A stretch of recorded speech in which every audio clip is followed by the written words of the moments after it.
Varios sindicatos aragoneses se han concentrado frente a las puertas de la DGA para exigir una renegociación de las medidas de personal contempladas en el proyecto de ley de los presupuestos de la comunidad para 2010. Nosotros lo que decimos es que hay que exigir al Gobierno de Aragón una actitud similar a la que tiene el Gobierno central respecto a la salida de la crisis, una actitud que apueste por el diálogo social y no por la ruptura, y que por tanto lo que tiene que hacer el Gobierno de Aragón antes de recortar esos acuerdos es convocar a los sindicatos para renegociarlos en su caso y en todo caso para concretar cuáles son las áreas en las que se van a invertir esos sacrificios que se exigen a los trabajadores.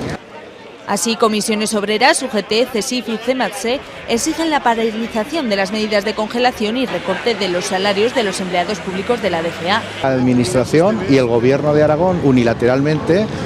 ha roto la negociación colectiva, que es algo extraordinariamente necesario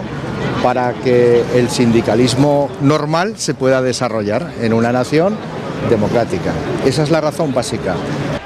Los sindicatos cifran que las medidas del proyecto de presupuestos afectarían con una reducción de 7 millones de euros a 30.000 empleados públicos, de los que un 30% son interinos. El proyecto de ley que se está discutiendo en las Cortes prevé un descenso notable del presupuesto de personal de la comunidad de más de 7 millones de euros y esto supone un recorte del empleo público importante en el próximo año, cuando más necesidad hay como consecuencia de la crisis, un adelgazamiento de los servicios y un incumplimiento de diferentes acuerdos. Además, las personas que han acudido a la concentración han explicado que esta es solo la primera de las medidas que van a llevar a cabo.